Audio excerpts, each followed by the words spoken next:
This is the Broadcasting Corporation of Biafra, BCB, bringing you news, cultural, and educational programs. This is BCB, the Broadcasting Corporation of Biafra. Great God of the universe, Eke that created the world, the benevolent God of our ancestors, land of the rising sun. We have gathered again in great numbers today, for a toad does not run in the daylight for nothing. If one sees a toad running in broad daylight, let it be known that something is after its life. Great deluge have assembled against us and must be scattered by a divine tempest sent by you. King that lives above, sweep away not only their shadows, but also their footprints. We have not risen against man or woman. It is you that gave us this land for our refuge. God the Creator, open our ears and our mind to perceive what we will hear today.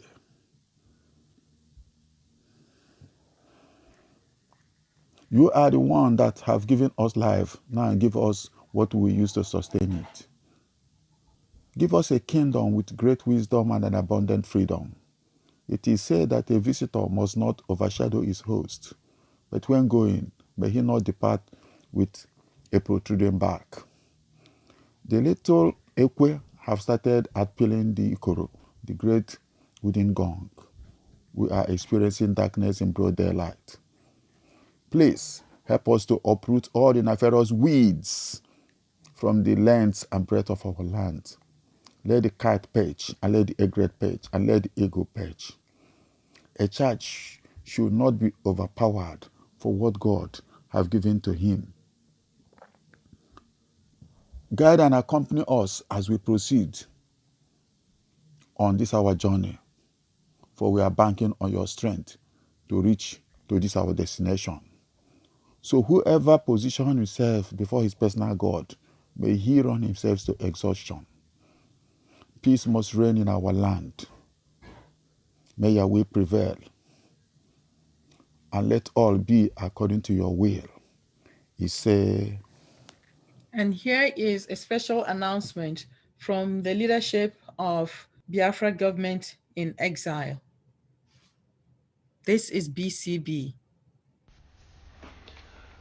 The rate of abductions, detentions without trial, torture, rape, and murder of men and women of Biafra by the Nigerian police and military is no longer acceptable. This terrible tragedy upon the people of Biafra has now assumed catastrophic dimensions.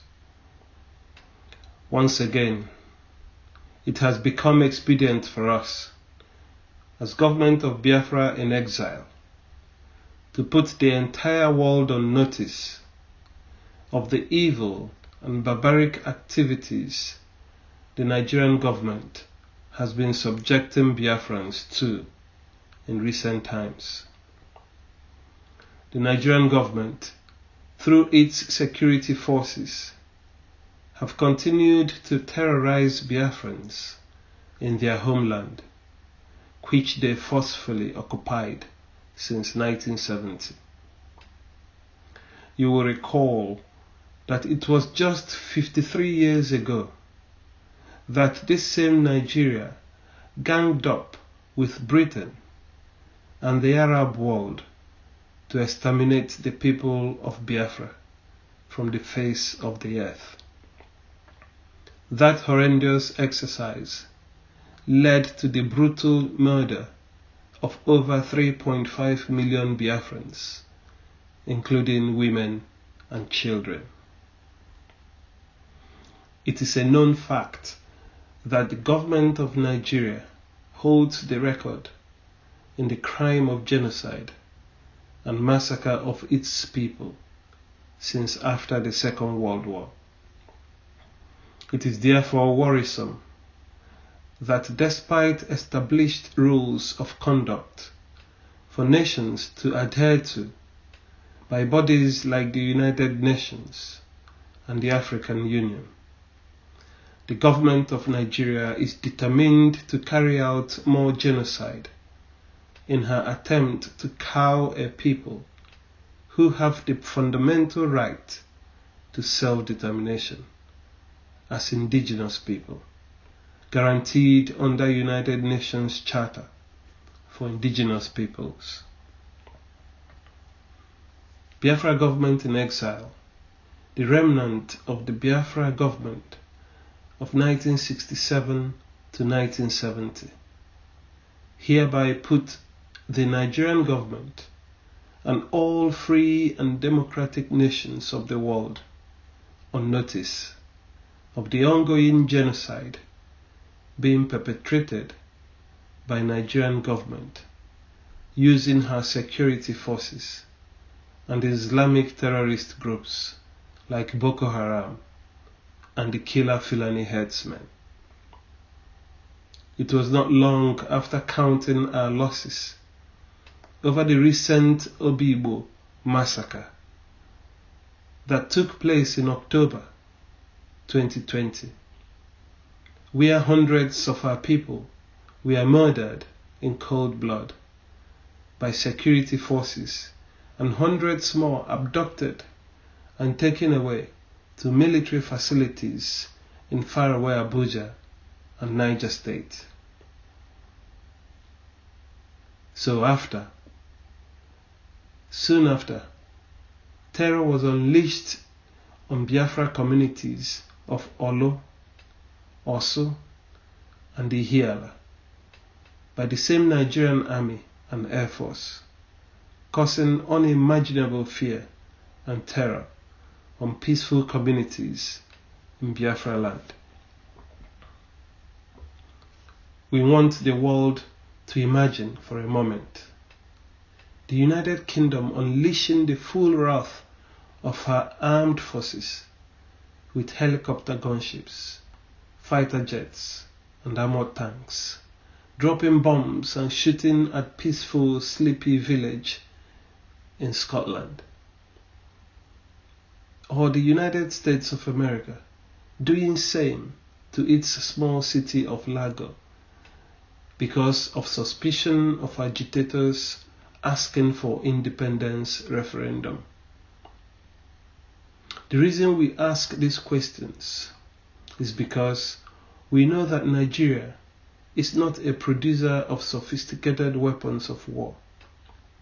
Therefore, these weapons being unleashed against peaceful Biafrans and other indigenous populations in the southwest and the middle belt, agitating for freedom, must have been supplied by foreign countries who should be responsible members of the Committee of Nations, who understand the full ethical and moral standards in the use of military weapons that can cause maximum damage if used on unarmed civilians. Your silence seems to confirm that you support the use of these weapons on innocent, vulnerable civilians. Are you by so doing not complicit in the crime of genocide and crimes against humanity? For the Nigerian government and all her operatives, we once more remind you that Biafra government in exile is alive and monitoring every situation. History, as we all know, has a long memory, especially when it comes to genocide and crimes against humanity. We assure you that no drop of Biafran blood you shed will go unrequited. It is only a matter of time and justice will be done. For the life of every single Biafran is precious and valued. We therefore strongly call on you, Nigerian government, to stop killing Biafrans. We call on you to desist from this campaign of mass murder of Biafrans. We, in the same manner, call on the civilized world to rein in the terrorist government of Nigeria by imposing sanctions and arms embargo, to send the right message to them that arming and supporting terror groups, as well as killing your own people and indigenous peoples of Biafra who are agitating peacefully for self-determination, is an unacceptable behavior. It is an evil crime against humanity. We therefore ask the Nigerian government to act responsibly now and bring members of her forces who are committing these crimes to justice, and more importantly, act to stop killer Fulani herdsmen from attacking our communities and villages. Otherwise, you leave us no option but to resort to self-defense. Our patience is running out, and we can no longer afford to see our people murdered, abducted, raped, and dehumanized with impunity. This is Rose Ama. This is BCB News Summary. News from Biafra land. Fulani terrorists and armed herdsmen massacre Ebonyi citizens whilst they slept. This macabre incident took place on Monday morning, with over 25 casualties. Many women and children are still missing.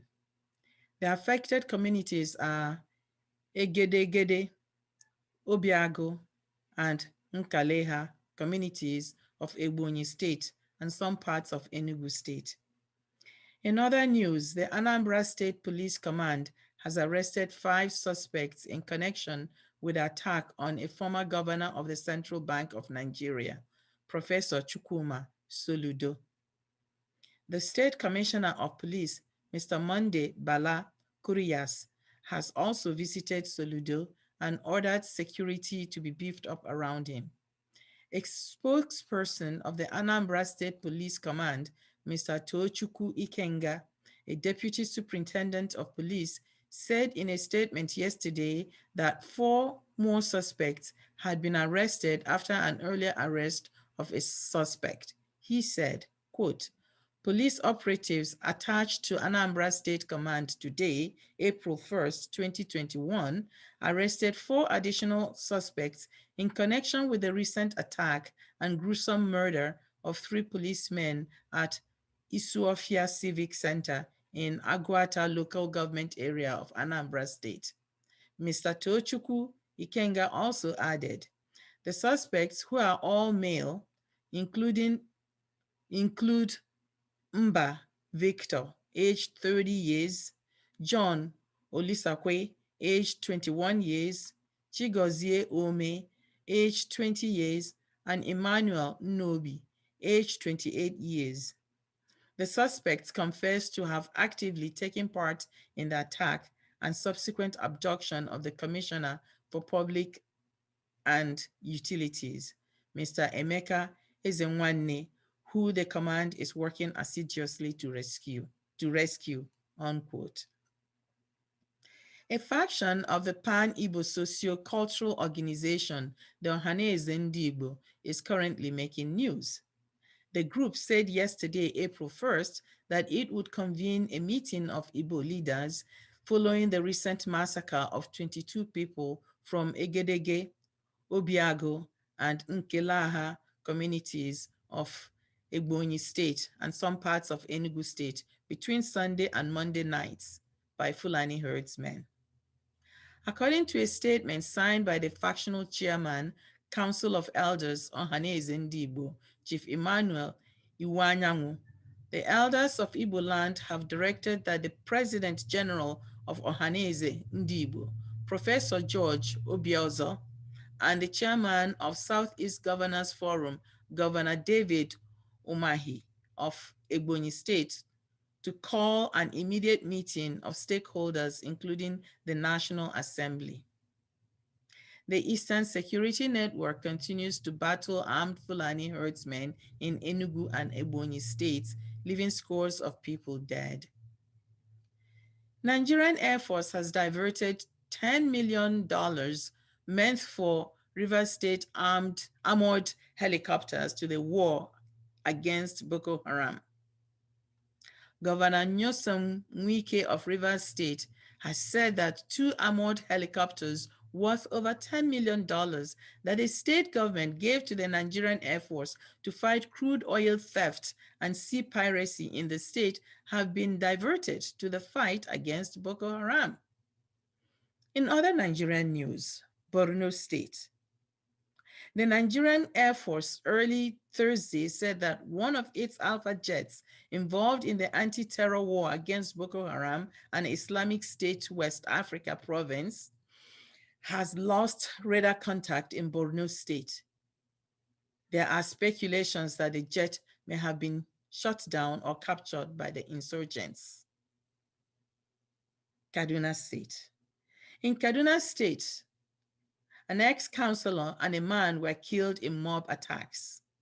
Gunmen in separate attacks struck again in 2 local government areas of Birni, Gwari, and Kajuru in Kaduna State, killing 2 persons. Also, there was mob attack on some herders and their cattle along the Mabushi cattle route in Zongon Kataf local government area. These incidents were made known by the State Commissioner of Internal Security and Home Affairs, Mr. Samuel Aruwan, in Kaduna on Thursday. Finally, Abeokuta State. Wole Soyinka is back in the news. Soyinka becomes Amotokun Super Marshal. On Wednesday, April 1st, Ogun State Governor Prince Dakpo Abiodun officially launched Amotekun, the Southwest Joint Security Outfit. At the occasion, which was held at the arcade ground Okemusun, Abeokuta, Governor Abiodun decorated Nobel laureate Professor Wole Soyinka as the Super Marshal of Amotekun Corps.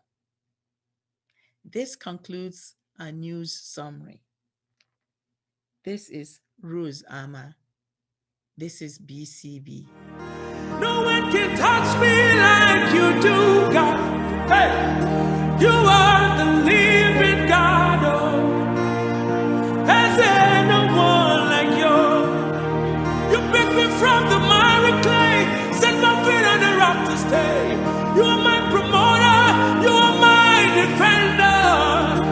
You are the living God. Oh, is there no one like you?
I'm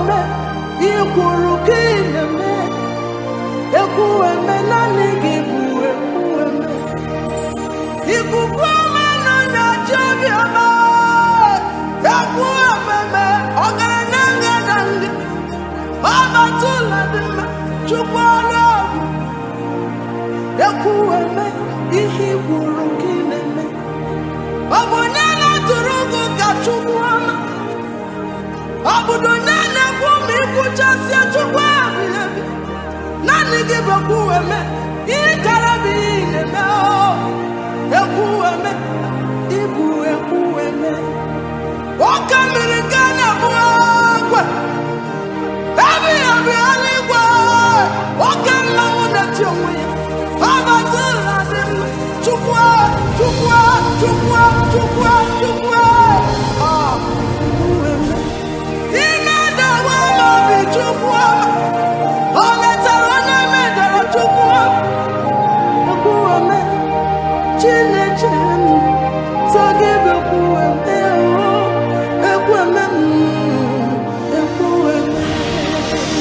See what you've done for me.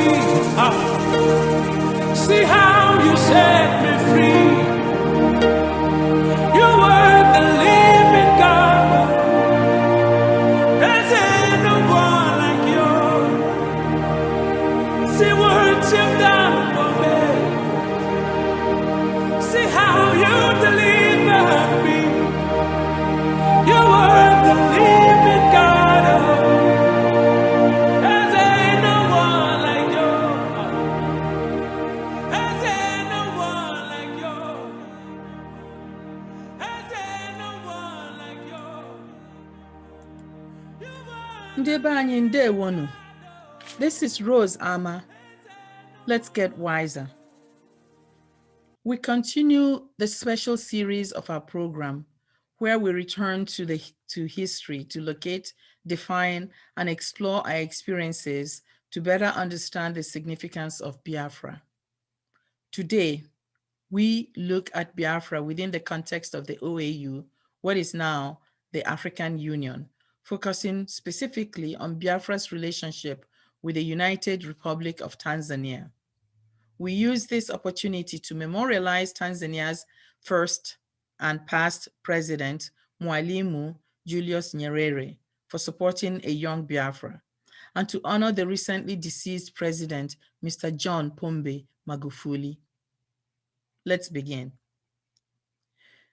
The pogroms against Igbos carried out in various parts of Nigeria, but especially in the north after the 1966 coups, led to the death of over 30,000 Igbos, men, women, and children in 3 months, and the flight of close to 2 million Igbo refugees to eastern Nigeria.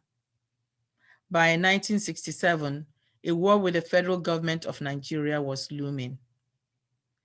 Despite the so-called reconciliation attempt at a conference in Aburi, Ghana in January 1967, it was clear to Igbos and observers that the federal government of Nigeria was not interested in reconciliation or peaceful coexistence, or even honoring the Aburi Accord. Gowon was creating new states even before the ink dried up on the agreement. He was also not interested in a confederation, and none of the agreed upon decisions at Aburi was honored by the federal government. The siege against Igbos, even on their own homelands, had begun. So, on 30th May 1967, Biafra declared itself independent from Nigeria. On 13th of April 1968, President Julius Nyerere of Tanzania became the first African leader to recognize the independence of Biafra. Only 3 other African nations recognized Biafra's independence, and they are Gabon, Côte d'Ivoire, and Zambia. The remaining African nations, claiming a commitment to Pan-Africanism, stood by and watched as more than 3 million Igbos were killed. This would be Africa's first post-colonial genocide. The statement by the Minister of State, Foreign Affairs Ministry, Mr. C.Y. Ngomja, at State House on Tanzania's recognition of Biafra reads, quote, "On behalf of the government of the United Republic of Tanzania, I have the following statement to make. The declaration of independence by Biafra on 30th May 1967 came after two military coups d'etat in January and July 1966, and two major pogroms against the Igbo people. These pogroms, which also took place in 1966, resulted in the death of about 30,000 men, women, and children, and made 2 million people flee from their homes in other parts of Nigeria to the tribal homeland in eastern Nigeria. These events had been interspersed and followed by official discussion about a new constitution for Nigeria, and also by continued personal attacks on individual Igbos who had remained outside the eastern region. The basic case for Biafra's secession from the Nigerian Federation is that people from the eastern region can no longer feel safe in other parts of the Federation. They are not accepted as citizens of Nigeria by the other citizens of Nigeria. Not only is it impossible for Igbos and people of related tribes to live in an assurance of personal safety if they work outside Biafra, it would also be impossible for any representative of these people to move freely and without fear in any other part of the Federation of Nigeria, unquote. Ndiebani. In effect, according to this statement, not only had Ndi been contained in terms of their physical mobility in the country, but also their survival as a group or even as individuals could no longer be assured. The statement continues, "These fears are genuine and deep-seated, nor can anyone say they are groundless. The rights and wrongs of the original coup d'etat, the rights and wrongs of the attitudes taken by different groups in the politics of pre- and post-coup Nigeria are all irrelevant to the fear which Igbo people feel. And the peoples of Eastern Nigeria can point to too many bereaved homes, too many maimed people for anyone to deny the reasonable grounds for their fears. It is these fears which are the root cause both of the secession and for the fanaticism with which the people of Eastern Nigeria have defended the country they have declared to be independent. Surely, when a whole people is rejected by the majority of the state in which they live, they must have the right to life under a different kind of arrangement which does secure their existence," unquote.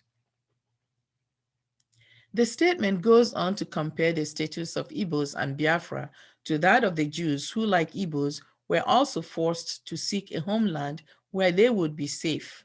The statement adds, quote, "The world has taken it upon itself to utter many ill-informed criticisms of the Jews of Europe for going to their deaths without any concerted struggle. But out of sympathy for the suffering of these people, and in recognition of the world's failure to take action at the appropriate time, the United Nations established the State of Israel in territory which had belonged to the Arabs for thousands of years. It was felt that only by the establishment of a Jewish homeland and Jewish national state could Jews be expected to live in the world under conditions of human security. Tanzania has recognized the State of Israel and will continue to do so because of its belief that every people must have some place in the world where they are not liable to be rejected by their fellow citizens. But the Biafrans have now suffered the same kind of rejection within their state that the Jews of Germany experienced. Fortunately, they already had a homeland. They have retreated to it for their own protection, and for the same reason, after all other efforts had failed, they have declared it to be an independent state. In light of these circumstances, Tanzania feels obliged to recognize the setback to African unity which has occurred. We therefore recognize the state of Biafra as an independent sovereign entity and as a member of the community of nations. Only by this act of recognition can we remain true to our conviction that the purpose of society and of all political organization is the service of man. Unquote.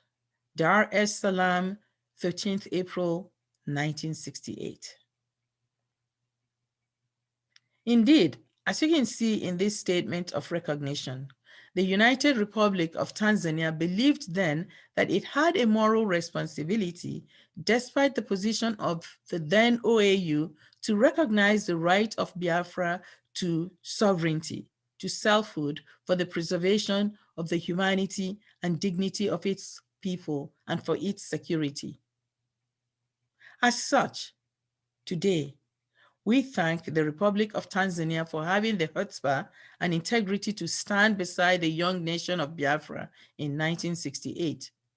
Led by its first president, Mwalimu Julius Nyerere, Tanzania stood as a beacon of anti-colonialism and neo-colonialism, including various liberation struggles on the continent.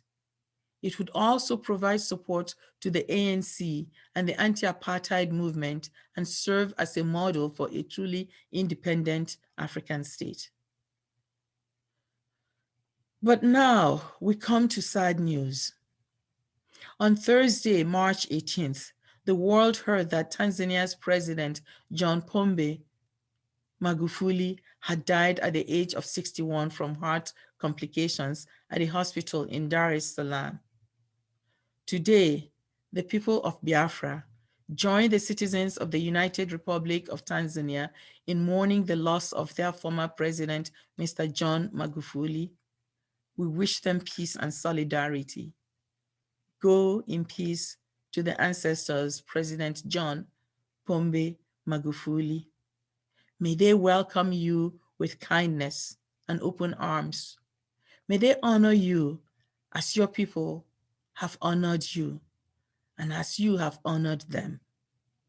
Lala Agukali, Lala, Lala Tutaunana.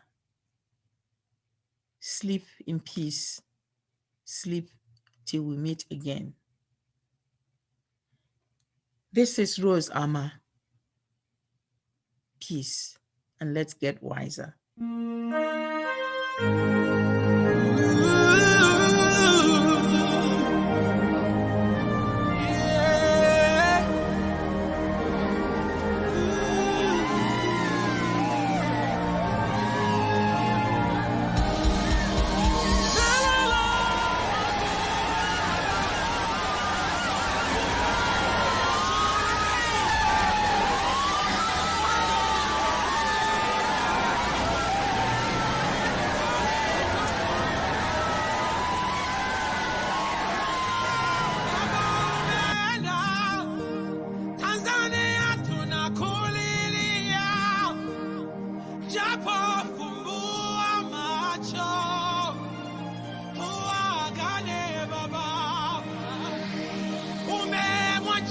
Mama Samia, majaliwa hakuoni, umetutega baba, rudi Japo Latino.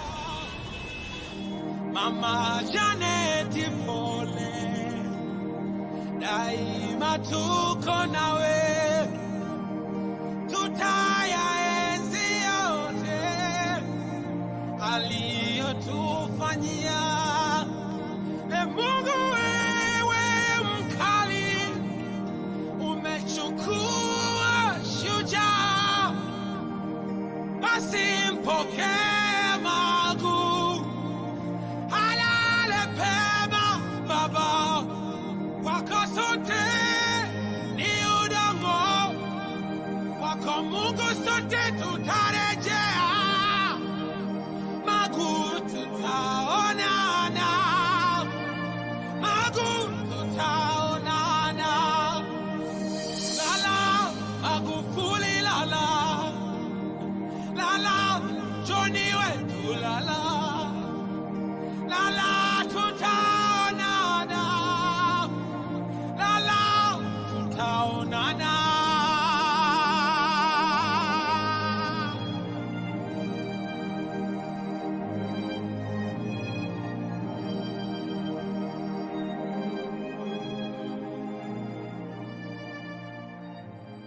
This is BCB, the Broadcasting Corporation of Biafra.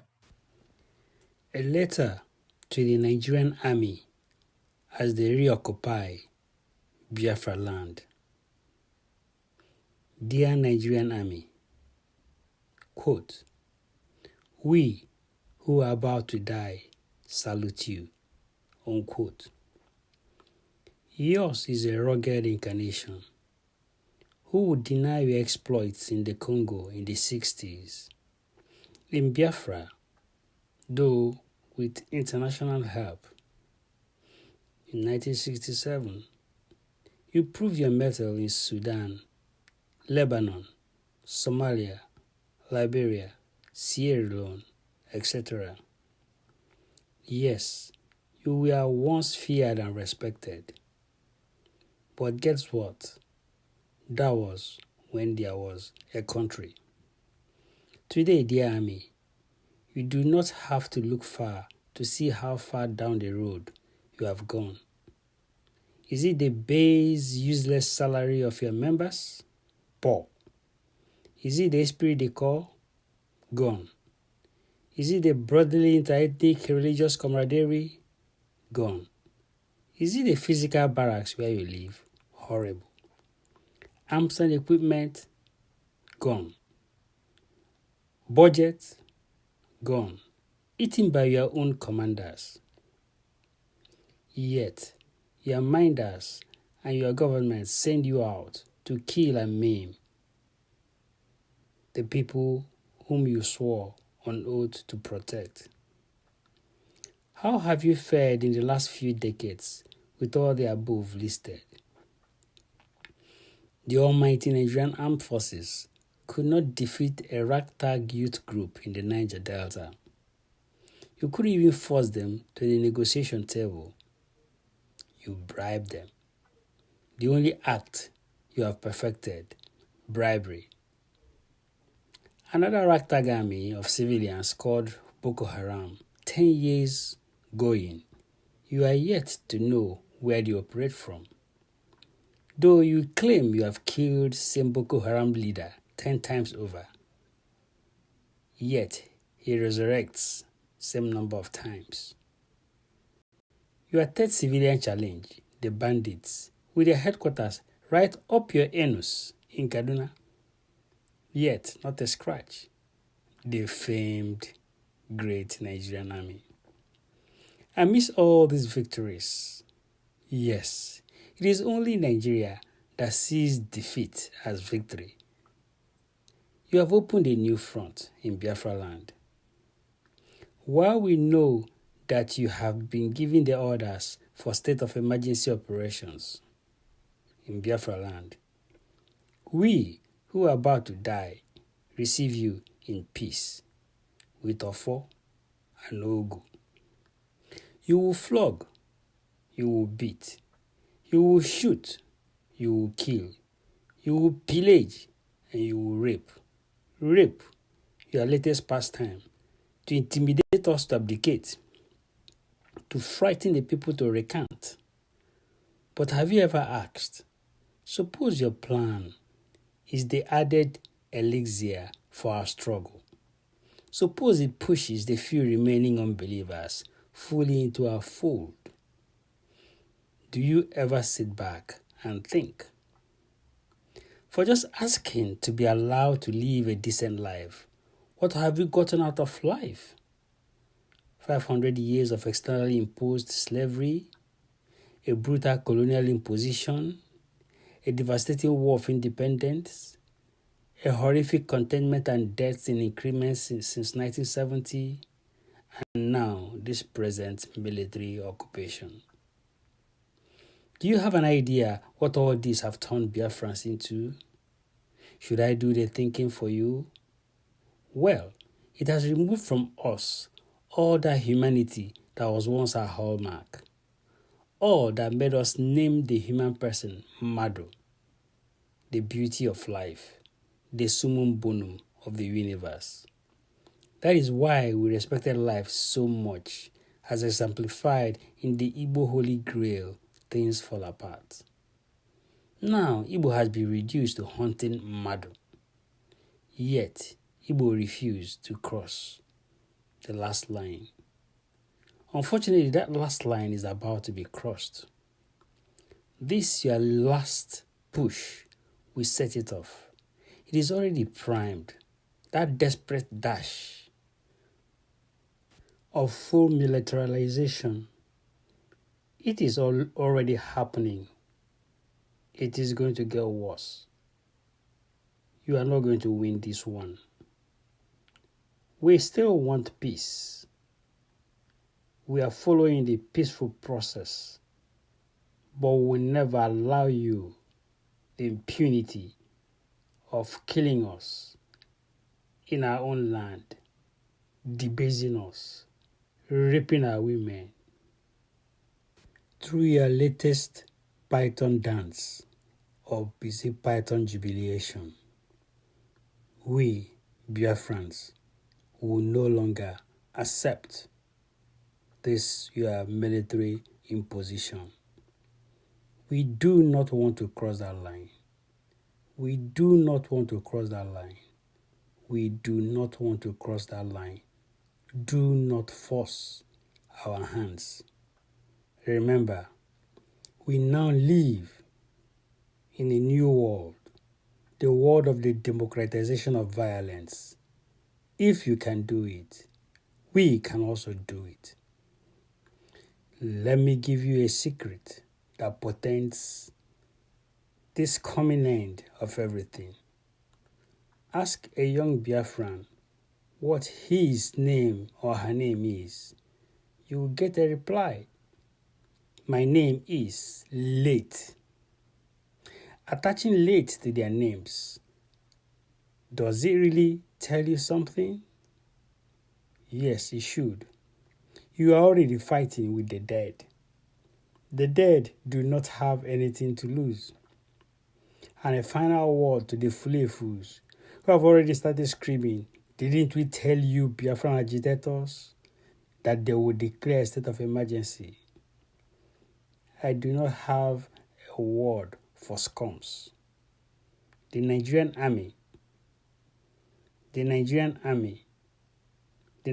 army, we who are about to die, salute you.